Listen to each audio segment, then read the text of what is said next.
Welcome, everybody. Thank you so much for joining us at our complimentary monthly webinar each month. And I appreciate very much you taking the time to be here today and to join us for this special fundraising event. And it's a special webinar for me. We've got two incredible guests that are going to share their experience with us today. And I just want to kind of set the whole stage for what you can expect for the next hour and a half.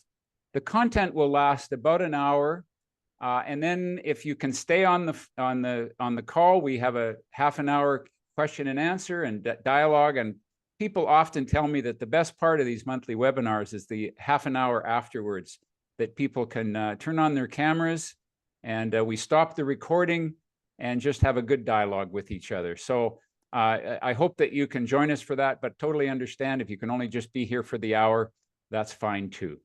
So let me share with you sort of the background of where this all came from this month and the topic that got raised that we're sharing on this month: trauma, loss, and recovery, the long road home.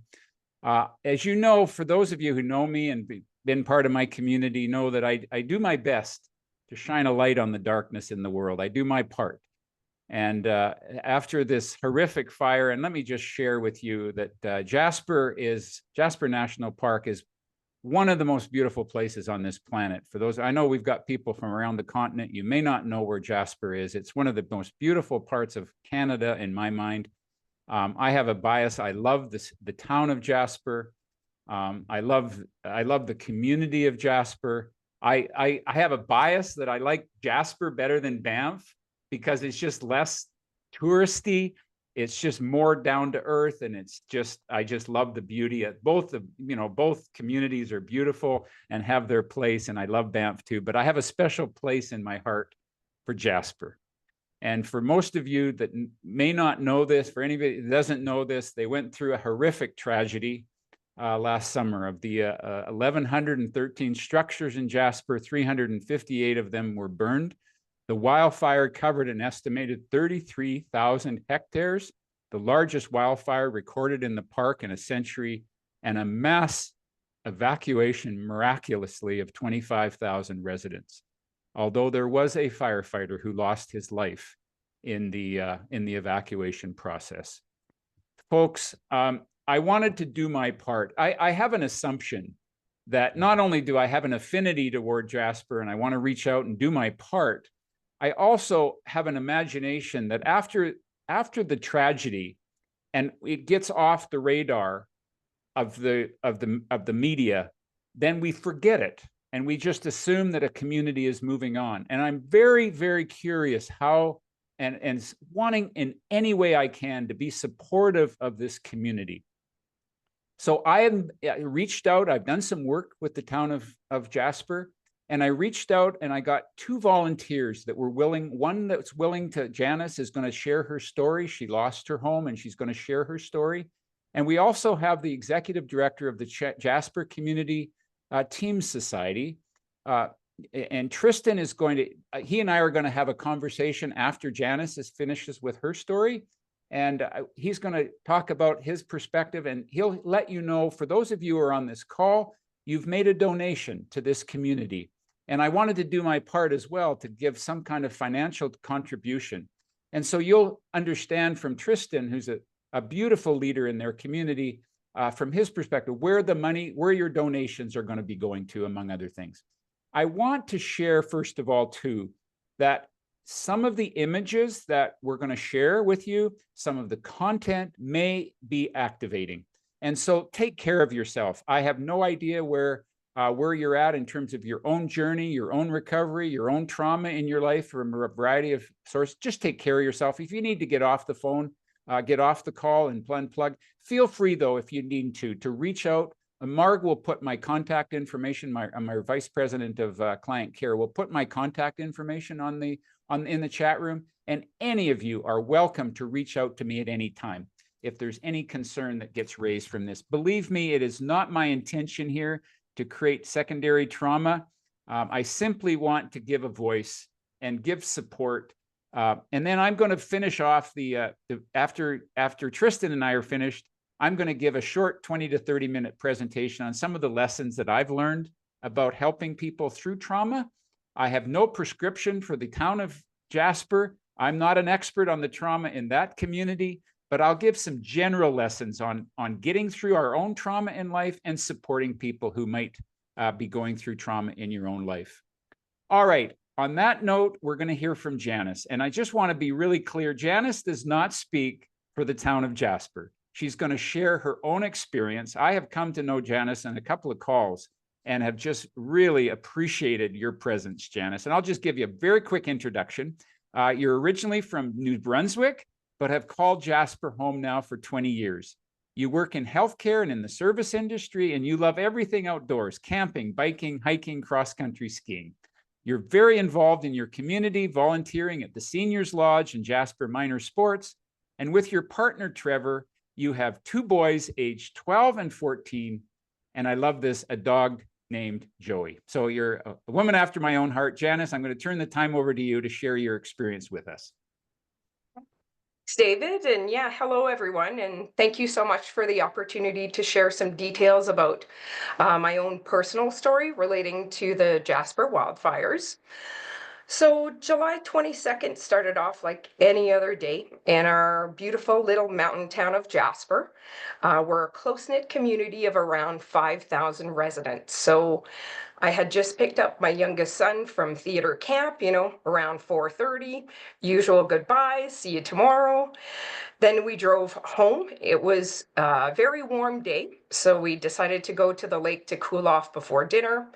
Picked up 2 of our neighbor friends on the way who were playing outside, and then we headed off to the lake, stayed there for a couple hours, and just little did we know how much what lied ahead and just how much our lives would change, over the next few days. So that evening, ashes started falling from the sky into the town site. Raging fires left only one road open for residents and visitors to leave town. This, we knew, was the scenario we wanted to avoid. And then one of our worst fears started to unfold. Evacuating our community in the middle of the night with very little notice, finding a place to land for the next few days, seeing the first pictures of a local hotel in flames, and waiting to see the extent of the damage. This story unites all Jasperites. Our family evacuated to Valemount, a small mountain town about an hour and a half west of Jasper, and initially stayed at a campground with a few other families. A few of the parents were first responders or worked for Parks Canada and stayed back to help protect our town. When 1 and then 2 of the parents came back to the campground, we knew we had to prepare ourselves and our kids for the worst. And then the news came that our home, the place we'd lived for 12 years, was one of over 350 buildings destroyed by the fire. My husband's tourism business was greatly affected. His downtown sales location, rafts, some buses gone. Like many other businesses in Jasper, it's been incredibly hard to wrap our head around rebuilding a business for a second time and with so much uncertainty. I can't describe the feeling of starting to drive with our van, leaving Valemount. We had our family, our only remaining belongings, no home, nowhere to go, and possibly no jobs to go back to. 1 minute, we were exactly where we wanted to be in life. Couple days later, we had no home, housing insecurity, short-term and long-term, and also job insecurity. So for the next few weeks, the Jasper community was dispersed all over. Everyone was dealing with different levels of uncertainty in their lives and lost, trying our best to make short and long-term plans. As for our family, after taking a careful look at the unique hand we'd been dealt, we decided to turn an incredibly unfortunate situation into an opportunity. We'd always talked about spending a school year in another community, and we decided the time was now. We were able to find a rental in Canmore, Alberta, another little mountain town 4 hours away, and started the work of relocating our family.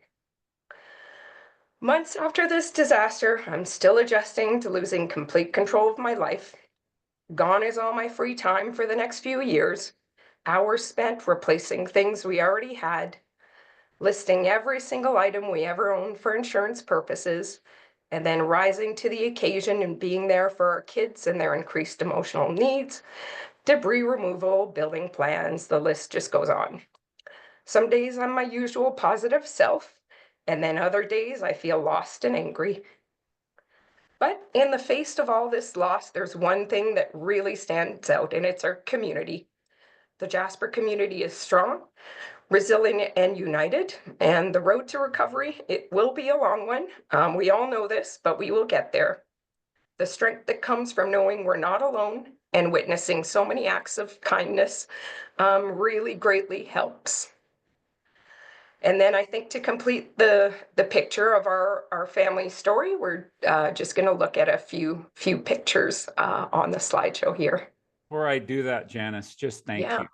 Thank you for you're your courage. You know, this whole theme of my work and theme of these webinars is authenticity. And more than anything, I just appreciate your real, authentic presence. And thank you for your courage to share this. So I'll walk through these pictures and you just tell me if you want to comment on each of them, Janice. I'll walk them through and then you just let me know when you'd like the next one to go. Yeah, absolutely. So this is our home in the neighborhood of Cabin Creek. So we lived in a duplex and we'd been there for about 12 years. We loved our home. This was probably our favorite place of our own home. We had this beautiful, very quiet, cozy deck with the forest behind us. And then this is the neighborhood of Cabin Creek with lots of beautiful, unique homes. And then this is what's left of our home, and our home was often featured on the news. If you ever followed the news, the picture with the red bike. And then this is from a different angle, kind of looking out into Cabin Creek. And in that whole area, you know, a lot of parts of town were affected, but Cabin Creek West was the most affected, and there's only a few homes left. And this is kind of a different angle of Cabin Creek. It's also been very interesting to see just what's left of after a fire rages through, you know, chimneys, stairs to nowhere.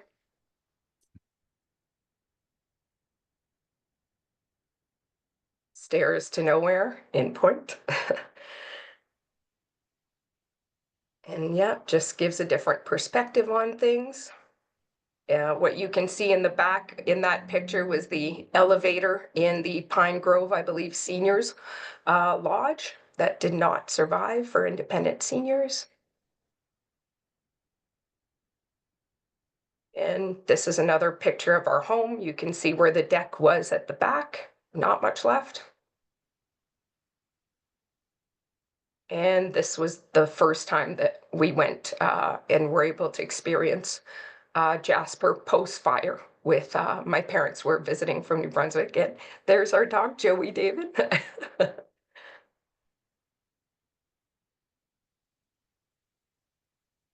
And this is the building where my husband's rafting company was based out of. So their sales location. And we just have a few images that kind of show the fire when it was in full force. So this is in Cabin Creek West, heading to our home. And the next picture just shows a different angle of just how big and intense the fire was. Thank you, Janice. Can you just, before we sign you off and bring Tristan in, can you just share with us any of the best ways that you found to get through this tragedy thus far? What's worked for you? Yeah, so a few months in, you know, what's worked for me, and it could be different for everyone. It sounds a little bit cliche, but really taking things one day at a time, just setting small goals and also being gentle on myself if I wasn't able to achieve those goals. I thought that simplifying life really made a difference. So socializing a little less volunteering. In my case, with the increased insurance workload, I was able to reduce my work schedule a little bit. And then I also focused on things that made me feel happy and grounded. So, which is getting outside, being active, spending time with my family, eating nutritious food, and then getting together with a limited number of friends. Beautiful. And thoughts on just supporting others through a tragedy like this? What do our community, what do our listeners need to know about supporting people through a tragedy like this? I feel that can speak for myself and a lot of people. I feel that I'm just functioning at 60 to 80% capacity. Like what I could usually handle in a day in life is definitely greatly affected. So, and I think that this can last for months. I think across the board, myself included, just the ability to socialize less. I find I've been spending a bit more time at home and with my family, and definitely socializing less. And in our case, like random acts of kindness were so appreciated, like dropping off a meal at our house. Our neighbors in Canmore have been incredibly welcoming. They would drop off baked goods. We had some people drop off some items for us to start a pantry again. Within the hockey families, they offered to ride share. So they reached out, not really knowing us, and like, hey, can we drive you? Can we we'd like you to know we're here. If you ever can't make a game, we're happy to bring your son to hockey. So just random acts of kindness for us made a big difference. And when in doubt about what to do, just know that for me, what helped me the most was normalcy. The more things could feel normal, the better I could function. Yeah, I think overall that's what my thoughts on that. Janice, thank you. This is an incredible gift you've given us today. And I hope that this is in part the difference that you've made for all of us with your honesty and your clarity around this. I hope it's helping to bring some healing in your journey. Any last thoughts? Just thank you so much for your courage and your compassion and your open heart with us. Thank you, David, for this opportunity. I really appreciate it. And I hope that you can stay around after. People may have some questions or just reflections that they want to just share with you. I'm assuming if you look in the chat room, I would encourage people to just put in the chat room some of your reactions and responses, just general comments that you have for Janice. Okay, you know what you're not alone here, my friend. Okay. Thank you, Thanks. David. And yeah, I'm very happy to field and answer any questions afterwards. All right. We now have Tristan Tompkins, who's the executive director of this society, the Jasper Teams Society, Community Teams Society. And this is a fascinating organization to me. If you look up their website, you will see that we support local programs and events that inspire community connection and enhance the well-being of Jasperites. So Tristan, I'm going to have you introduce yourself. You and I are going to have a conversation here for 10 or 15 minutes about your role as the executive director. This is where funds go. Tristan, can I just start by asking you what your response was to hearing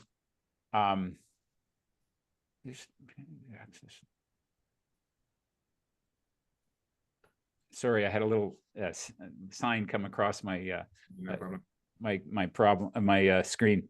Can you just tell me what your reaction was when you heard Janice's experience here? What was going through your heart and mind, sir? It's just so thanks for having us, David. But it's just a very different experience, and thanks for sharing, Janice. I think everybody experienced different things throughout this event, and everybody's come back to Jasper to experience different things, and no two people are going to have the same story, the same reaction. And I think Janice has hit the nail on the head. It's about capacity. It's about what you used to have capacity for is very different now. My experience was very different to Janice's. I was in town as a firefighter, so I wasn't evacuating. I didn't sit and hear the news. And from what I understand, speaking to a lot of people going to bed on that Wednesday night, everybody believed that the entire town was gone. And so I didn't have to live through that experience. I was in town, so I had a firsthand view of what was going on. But I think to have lived through that, to have experienced the evacuation, to have lived with so much insecurity, and then everybody went on a different journey in the aftermath with people who had lost homes, people who had lost businesses, people who still had their homes. It was everybody was united, and then all of a sudden everybody was in a very different ship. So I think Janice hit the nail on the head with capacity and just taking care of yourself, taking care of others, and making sure that we're listening and hearing everybody's experience. Can you tell us, Tristan, what this was like through the lens of a firefighter through this? Chaos. It was a very different experience to those that evacuated. I mean, my wife evacuated with a 3-year-old, 5 months pregnant. She picked up a puncture on the highway. She ended up stranded on the side of a very dark highway in the middle of the night whilst people were tearing past for evacuation. And she was trying to get somewhere to be safe whilst we stayed behind to prepare the town for what we were expecting to hit, which obviously it was a lot more drastic than what we expected. But I can't imagine what that must have felt like. And I can't imagine, Janice, what you went through seeing the picture of the Moline Lodge and not knowing. I don't have that experience. I can't see what that feels. I can't feel that. From a firefighter's perspective, and from my perspective, I don't want to speak for the firefighters that were there. We went to work. We did what we're trained to do. And I couldn't be prouder of the people that were in that town that night. There was Jasper Volunteer Fire Brigade really came together, and what is still standing is a result of a lot of hard work and a lot of good luck. And I couldn't be prouder to be a part of that team. Well, I'm very proud to know you, sir. And I'm really proud of what you have done there. And I want to thank you on behalf of all of us as citizens for what the work and the sacrifice that you've done. And on behalf of all firefighters and first responders, I want to thank you for the work and the service that you gave this community, Tristan. Okay, sir? Yeah, and that extends to everybody that came afterwards. The acute phase of a disaster response like that isn't just the 12 hours of wildfire in the town site. That extends to Alberta Wildfire, who came in and fire smarted the town, which saved many properties. It extends to the local crews that came and helped us of the night of the fire. And then it goes to all over the province, the fire crews and the response that people came in to put up the fencing, sweep the streets, roll the hose for us. They cleaned our trucks, they restocked our gear. They really took care of the firefighters and the town so that it was ready for people when they came back. And I think something that gets lost a little bit is we lost 358 structures, but we also lost over 100 vehicles. And so when the residents came back to town, those vehicles have been moved and the streets have been swept. And there was a lot of work that went into that part 2 of that acute phase of recovery. Tristan, tell us about the Jasper Community Team Society and what you do and what you're passionate about here in the recovery process, where the donations might be going to serve this community, and what your role is here and why you're passionate about serving this organization and the community that it serves. Yeah, for sure. So I was diagnosed with PTSD on September 20th and had a reasonably short battle. I was declared in remission towards the end of January, but my capacity was severely diminished.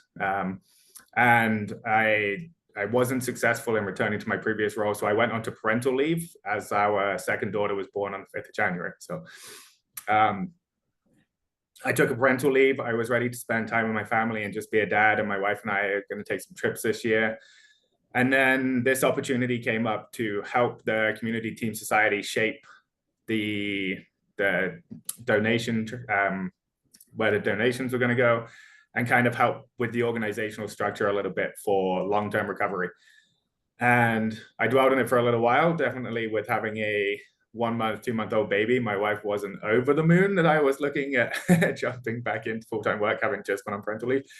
But I applied, and I really wanted to give back. I really wanted to help. So my interview process was very authentic. I wasn't in there trying to pretend that I could deliver skills that I didn't have. I was very authentic in, I'm here because I want to help, and I'm here because I want to support recovery. And I think when we look at recovery, you have that acute phase with the disaster response and the firefighting. But coming out of that, I didn't see I couldn't see the chronic recovery phase, which is going to go on for 5 to 10 years. And people were working so hard to create that chronic recovery that's going to last for those years and that stability. And I just wanted to be a part of that. I wanted to find a way to give back for that long term. I didn't feel like my job was done. I moved to Jasper 10 years ago, and I've got married. I own a business. I bought a house. I have 2 kids. Like, Jasper really gave me my life. And so I want to be a part of that and that recovery process. I got to just ask you, Tristan, where did you learn to be such a giver? You know, there's givers and takers in this world, and it's very evident. You and Janice are both givers here, but I'm going to focus on you for a moment. Any idea where did you learn that? Is it something that you have always just been a part of you? Well, I think you'd have to ask my parents and my wife, David. I don't know. I've never really considered myself a giver before.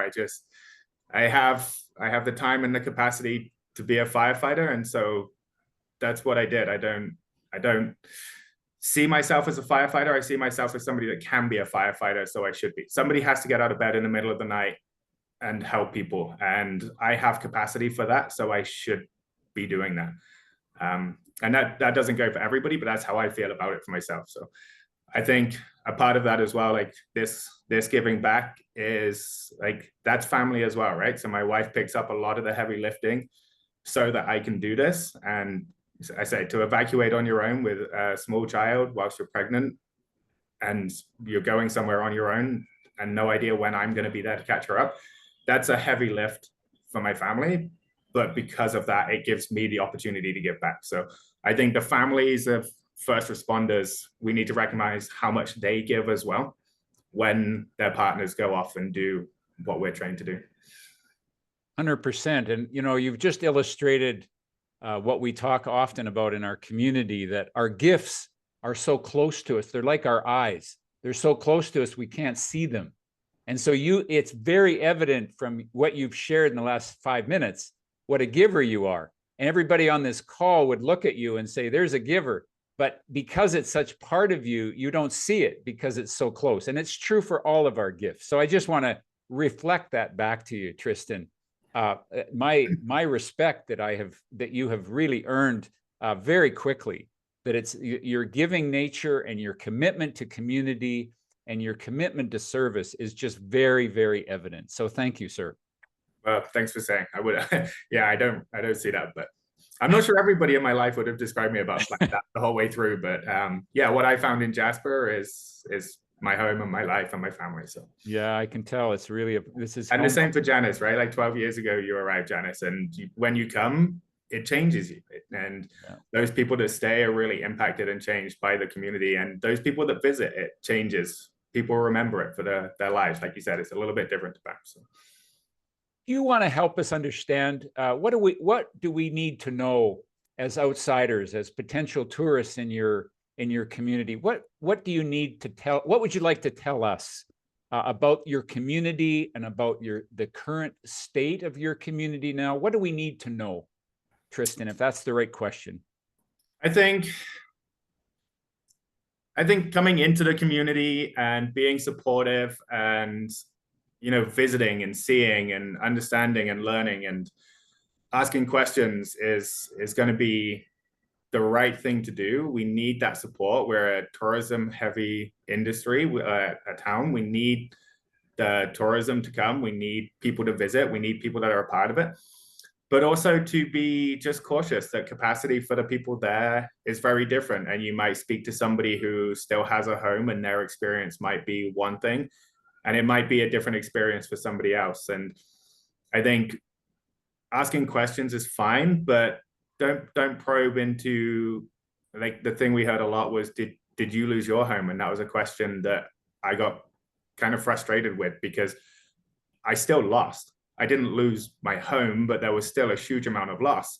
And I think reflecting that back on people as well is, we've had visitors to the community, for people that have been coming to Jasper for 25, 50 years. And I say I have 10 years in the community. I have my family here and my home, but somebody that's been coming and visiting twice a year for 50 years, and the hotel they stayed in for 50 years is now gone, they've lost as well. So I don't think, just being aware that everybody's loss is different, but having your home isn't what protects you from that loss. So yeah, being considerate to the community, and try not to ask probing questions, and be guided by the people that you're talking to. You know, I'm picking up on what Janice said as well, Tristan, and this is where it relates to all of us. We've all had friends that have lost a loved one, that have all been through a tragedy in some ways. And I think the natural tendency is to stay away. It is for me. I don't know if I'm speaking for many people, but we have a tendency to want to, oh, I don't know what to say. It's too awkward. I don't know how to be in that. So I'm going to just play it safe and not show up. And inadvertently, we can actually be non-supportive. And what you're saying is, come into our town, but you don't have to, you want that sense of, and I'm coming back to Janice's words around normalcy. You don't need somebody coming in and digging up all the wounds and talking about the trauma and bringing a drama to it all. You just want a sense of normalcy where people can come, and they may be part of their own grieving. I have not been back to Jasper. I can tell you, when I walk into that town, I'm going to be there. And when I walk into that town, I'm going to be going through some loss. And it's okay to share some of that without drawing up and stirring all of the details of that trauma. That there's a sense of acknowledgement of humanity without having to know. You don't even have to know what to say. Just be there and be present. Am I hearing that correctly, Tristan? I think so. I think there's a lot of times we don't know what to say. So like you say, we stay away. But sometimes we just need somebody to be there, to sit and to listen, or to not talk, to just be comfortable, sat in silence. Sometimes company is just the best friend. And like Janice said, just a lot of people have reduced social capacity. So try not to force it. If somebody's clearly not engaging in conversation around it, then don't push it, don't probe, don't ask too many questions. Just be there, be supportive, and be positive about it. The community is very resilient, and the community will rebuild, and the people are starting to return. We've got temporary housing now. Jasper will be okay long term, and that mentality shift is happening. It's just, there's a long road to go. It's a long process, and recovery is not going to be quick. And you don't know what people are going through. So just be considerate. But yeah, don't stay away. Don't avoid coming into the uncomfortability of it for you as well, right? So. I think we'd get farther. I'm assuming what you're saying is we'd get farther if we came into the community and shared our own experience, our own sense of loss, and our own admiration for the people who are really trying to rebuild it. That's going to mean more than necessarily digging up the details of what people's lives went through when they want, and just leave that open to whatever people want to share. I don't think I'm assuming that people in your community, and this is where I think it branches out into a broader lesson beyond even Jasper, but people don't need to see, what's the word, voyeurs, or coming in and making something out of it than what it is. I don't know quite how to word that, but maybe you got a better explanation, Tristan. No, I think that's right. I think just be considerate of what you're taking pictures of. Be considerate of like how you're describing things, and you don't know who's connected to who, or who's connected to what, and where it's connected. Like pictures is something that I was very careful with, that I didn't want anything to be shown that may have somebody else's items or house or home in the background, that you don't know the kind of knock-on effect in the world where everything is so visible now. Yeah. Coming in and sharing your experience and your memories and your happy memories of Jasper and your enthusiasm to be back and to be a part of the community, like to be in the community again, I think will help continue and build that resiliency and that positivity. Thanks for that. Can you just before we sign you off, can you just give us a picture of where our donations are going to go with this society?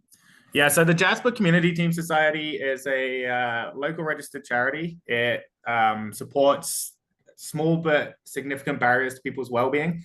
It's 21 years old now, and it was built to support social services sector in Jasper. It's in the last few years, it's become primarily programming and discretionary fund for our social service workers to use to help reduce those barriers for people's well-being. And then during the wildfire, we became the organization where the majority of donations were sent to. So immediately the board volunteers again, so volunteers who have taken this on during a time of crisis, that have stepped up. They're amazing humans to want to lead and to be able to lead at this time. So a lot of respect for the board. They took in the funds, they've stewarded them. They are making sure that the organization has the correct structure for distribution. And they've created a 3-year fund strategy currently to make sure that funds are going to be there for the long and the chronic recovery phase as well. So at this time, the organization is just kind of reviewing its position, making sure that we are in line with the CRA. You never want to lie to the taxman. So we're making sure we're in line with the CRA. We're making sure we're following all of our guidance. We're making sure that we're going to be operating with the utmost transparency. So a lot of the funds have been released to the community outreach service workers who are doing the recovery work. And then moving forward, the Community Team Society will be distributing funds with the intention of supporting recovery in the 4 key areas that we operate. So child and youth participation, the mental health and the mental health fund, the health and wellbeing fund, and Santa's Anonymous funds, which Santa's Anonymous is a program started by the Jasper Community Team Society to provide gifts for children who may not receive them at Christmas time for barriers for families that with financial hardship. So yeah, it's going to be a bit of a process here as we work out exactly where the funds are going to go to, but the funds will be collected and distributed in line with recovery from this. Thank you, Tristan. And I just a reminder, Marg is going to leave our that link up so you can donate through our website to your organization over the weekend. So feel free to do that. Tristan? And thanks everybody for joining this webinar and making a donation and being a part of this. And the recovery process, like we say, is going to be 5 to 10 years. So those donations are greatly appreciated. And I think like a little bit often would go a long way. So if we can start to build the $5 a month, the $10 a month donations to help this long-term recovery, that would really help us out as well. So, but you guys have already donated. Thanks for being here. Thanks for listening. And yeah, we really appreciate you guys. And thanks, Janice, for sharing. Thank you, Tristan. Any other last thoughts before I'll just wrap it up with a little bit of content here. Any last thoughts from you? No, that's enough from me. I'll let you take over, David. Well, I really appreciate you and Janice staying around afterwards and being a part of the dialogue. Of course. All right. Thank you very much, Tristan. All right. Let me, you know me, I'm born to teach. I can't not teach. So I want to just share with you just some last comments here. My whole approach, folks, is to tie this all together. My whole approach is around authenticity. It's about substance over superficial, character over charisma, service over self-interest. We have seen in these conversations in the last half an hour a demonstration of authenticity, a demonstration of substance, of character, and of service.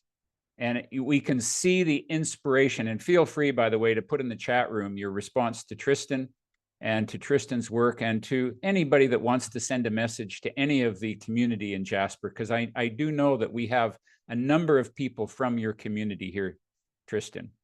But this is a demonstration of what I call authenticity. And the whole notion of the other Everest is, I think we all understand that the world's tallest point on the planet is Mount Everest at more than 8,000 meters above sea level. And we have this, what I call a success path in our life, that we're always looking up to the next summit and the next growth and the next achievement in life. And then what we do is that we create this success path for ourselves, where we create a vision and we develop a framework and we define our roles and we advance our skills and we make our mark. But somewhere along that climb, folks, we're going to take a path that's the other Everest path. And it's what I call the path to the deepest part of the planet, at more than 8,000 meters below sea level. The Mariana Trench is what is really a virtual Mount Everest. And what happens is that we fall off of that mountain through loss, through illness, through adversity, through tragedy, through trauma, through hardship. And we all talk about growing up, but there's another side to the story, and that is growing down. And success, folks, isn't just about height. It's also about depth. It's the ability to embrace those deeper aspects of our life and work with those deeper aspects in a way that makes us a better person and a better human being. We've seen this demonstrated in the last half an hour. It's a sacred disruption is one that educates us and alters us from the inside out. It provides experiences and therefore wisdom that we could not possibly realize through any other way. Now, here is an example of some of my own Challenger Deep journeys.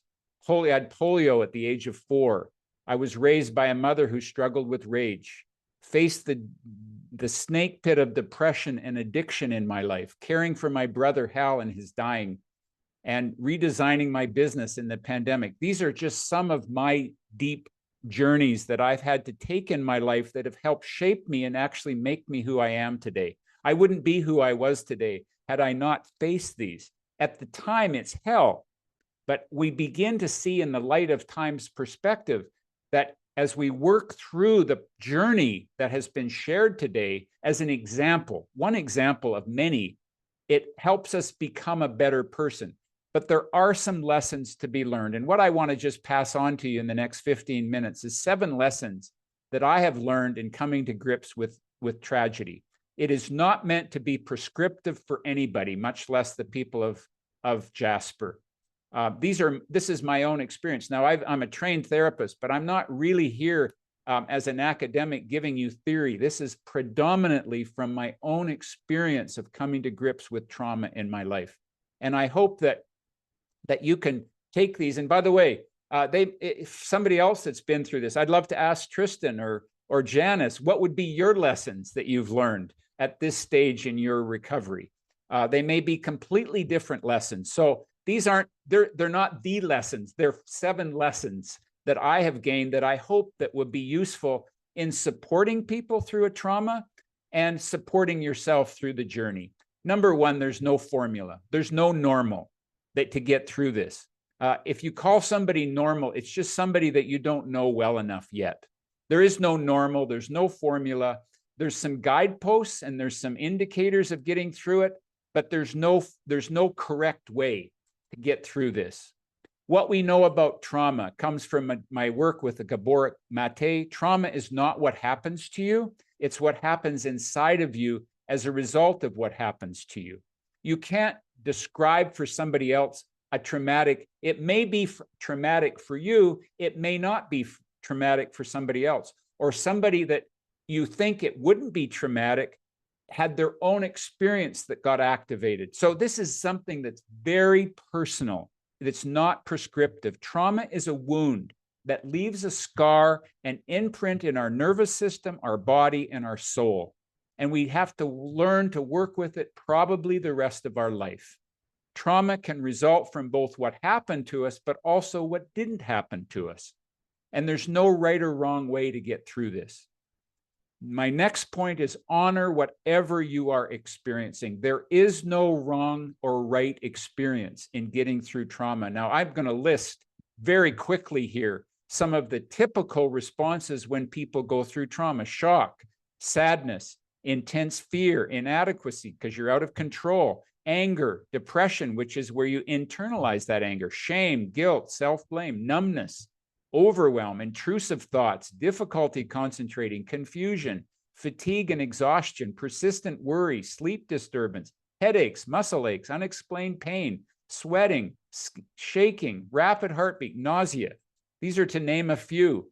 Avoidance of reminders of the trauma, withdrawal, changes in appetite, increased use of alcohol, self-neglect, feeling detached, feeling a sense of loss of safety, feeling that the future's limit, hypervigilant, being on guard, startle, everything's exaggerated, self-harm or suicidal thoughts, or difficulty experiencing positive feelings. Or you could be excited. There's no right or wrong here. But what I'm going to suggest is that when one door closes and another one opens, we know that. But what they don't tell you is that it's hell in the corridor. It's hell to get through this, but it's a necessary part of the journey. And honor whatever it is. There's no order to this. That's why we call it chaos, because there's no prescription, there's no order except to honor whatever you're experiencing. Self-compassion is important. Having patience with ourselves, knowing that whatever we're going through is okay, and to bring compassion, even compassion to ourselves when we don't feel self-compassion, to experience this, to bring a sense of acceptance of what our own experience is. The authentic way is that you don't need to change yourself. You need to come home to yourself, and this changes everything. There's a self below the surface of the personality that, whether you call it your soul or your higher self, whatever you call that, your spiritual self, whatever your word is for that, that's the process of connecting with that self. Authenticity is not about fixing what's broken. Nothing needs to be fixed here. The experience of healing is very different than fixing. It's not curing. It's not getting rid of all the indicators of trauma. It's learning how to work with it, not on it. It's about engaging in a compassionate excavation to uncover your true, authentic self.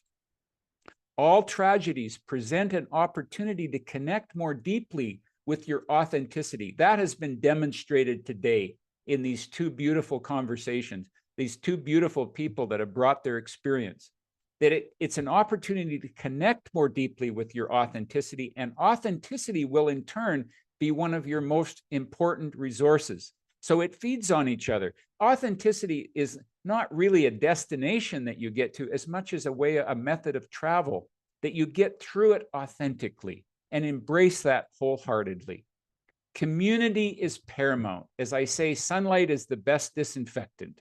You got to bring this out into the open. Now, I also have to say that sunlight will kill you if you're in it too long. So we have to.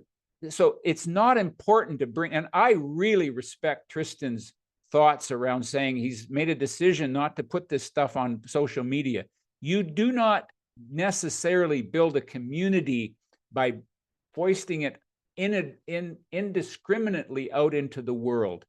That's not necessary. We all have our own way of what building community is, but we just need one trusted friend, one confidant in our life that we call community, so that we don't keep this stuff inside. A confidant, a guide. I don't know from my own experience how I would have gotten through trauma without therapy, without some kind of outside perspective to guide me, a support or recovery group. And I have to tell you, your spouse may be or significant other may be an important support to you, but don't rely on, it's too much to rely on one person to give you the support that you need to get through it. And another opportunity, and Joey was a demonstration of this, a dog, an emotional support animal. I'm a big believer in an emotional support animal. And let me tell you, Lenny has been a tremendous support for me. This guy will read my emotions from the other side of the house if I'm in an emotional state, and will be there. These are some examples of what it means to have community in your life. Okay. Next is to find yourself, your own thread. Now, here's what I mean by that. This is William Stafford. Sometimes poets, you can't get to languaging this, and the language has to be in a language beyond what normal conversation can be. And sometimes we need to rely on a poet to help us get through this. There is a thread that you follow. It goes among things that change, but it doesn't change. People wonder what you're pursuing. You have to explain about the thread, but it's hard for others to see. And while you hold it, you can't get lost. Tragedies happen, people get hurt or die, and you suffer and get old. Nothing you can do to stop time unfolding, but don't ever let go of the thread. There's got to be something in your life that you hold on to that's not changing, that you do have control over when everything else in your life is out of control. The blizzard, this is, I come back to Leonard Cohen, the blizzard of the world has crossed the threshold and has overturned the order of the soul. You know, there was a time when farmers of the Great Plains would run a rope from their own backyard to the barn at the first sight of a blizzard. They all knew stories of people who had wandered off and froze to death, having lost sight of their home in a whiteout while still in their own backyards. So my question for you all is, what is your own version of a rope? What brings you home to yourself? What is your thread?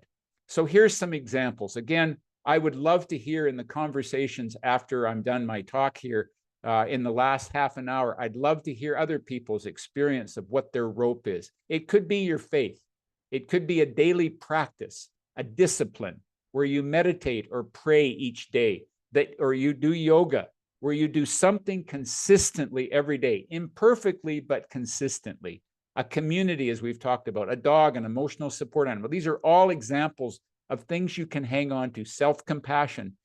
Janice really mentioned this, normalcy, where you go back to routines, where you go back to, you know, I don't want to talk about my trauma. I just want to have routines and establish routines where you get back to work and you begin to move toward that routine. And then a sanctuary. Now, this is from my own experience. I'm on a board of, we're both, oh, that's the other thing I want to say before I just want to talk about a sanctuary in a minute. We're more than our trauma, folks. And this is what I really do stress. Yes, we have been through trauma. Yes, we've been through a tragedy, whatever that might be, but we're also more than that. And to build the resources in a community, that's what a rope will help you find.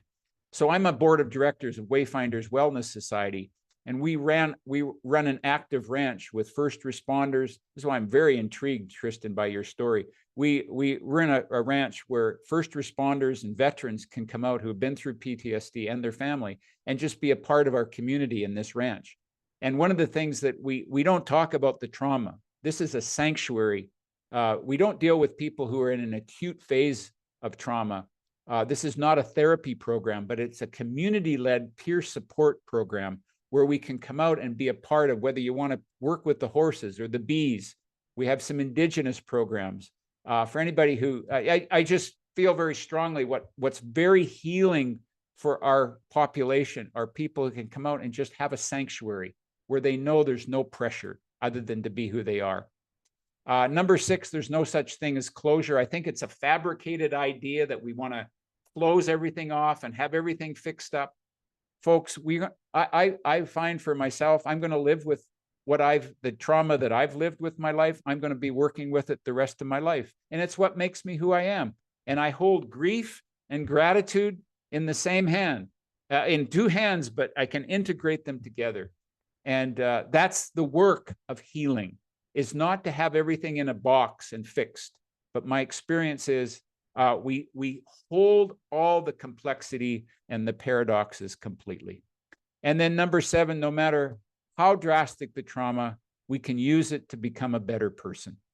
And my whole notion here is, if we look at the stages of transition, which we won't get into, yeah, you might, depending on whatever phase you're at, and there's no right or wrong to how long it takes to get through this. And as soon as you get through it, you're going to go through it again.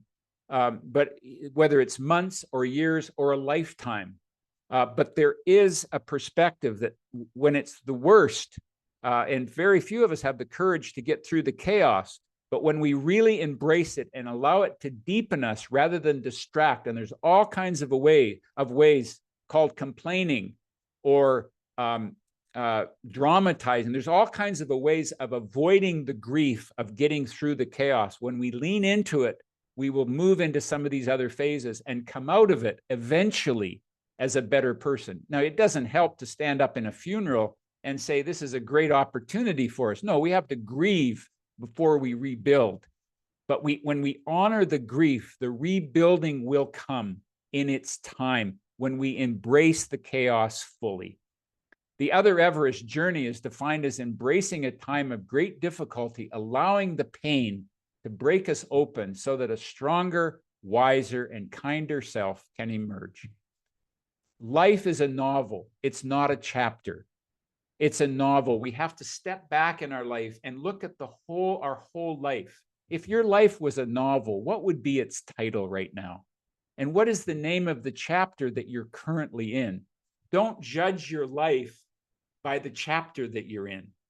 I love to tell this, I love to tell many stories of people that you think your child might be at the end of their rope when they're 19 and they might be having a real challenge personally, but maybe it's just a chapter in their life. And maybe what's the next chapter going to be? And if we take a look at any of this chapter of the transformation from a caterpillar to a butterfly, we could take any of those chapters and pathologize it and say, we need to go and fix this larva and it's all mush, but it's actually a necessary chapter on the unfoldment of our life. So folks, I will leave you, my favorite book is The Velveteen Rabbit. And it's a children's story. For those of you who don't know the story, it's a children's story, but it's a metaphor for the authentic journey. And basically it's a story of a stuffed rabbit who comes to live with a boy. And on that journey, he finds a mentor, and it's the skin horse, and the skin horse inspires him with a vision. And the vision is, one day, little rabbit, you can become real. And he got this little rabbit curious. What is real? Asked the rabbit. Real isn't how you're made, replied the skin horse. It's a thing that happens to you. It doesn't happen all at once. You become. It takes a long time. Does it hurt? And this is a very important question and a very important answer. Sometimes, replied the skin horse. But when you become real, you don't mind the hurt. Becoming real doesn't often happen to people who break easily or who have sharp edges or who have to be carefully kept. Generally, by the time you're real, most of your hair has been loved off. You know, anybody that's been through the cancer journey with yourself or others knows a little bit what it's like to have your hair loved off. Your eyes drop out and you get very loose in the joints and very shabby, but these things don't matter at all, because once you're real, you can't be ugly except to people who don't understand. Folks, our world today needs love and wisdom and compassion, not divisiveness. We're on the verge of an election this week in this country, and my hope is that we'll use this time to unite our country, to unite our world. And my hope is, in planting some seeds today, I hope that I planted some seeds of humanity. Tristan and Janice, thank you so much. You have helped those seeds grow. You have fostered those seeds of humanity. And let's be a little kinder and a little more compassionate and make this world a little more fully human on this journey to becoming real. Folks, our next webinar is on Friday, May the 23rd. It's at the same time. I do these each month. The topic is Choices Matter, How Small Decisions Unlock Big Potential. You can register for that on my website. And if you need anything, please reach out to me. If something here got activated for you, you need a little bit of confidential support, finding some resources for yourself, you are not alone. And I'm more than happy to hear from any of you if you want to reach out. Okay. On that note, I am going to stop sharing, and we're going to come together, and hopefully you'll have an opportunity for us to share with each other. I'm going to stop the recording here.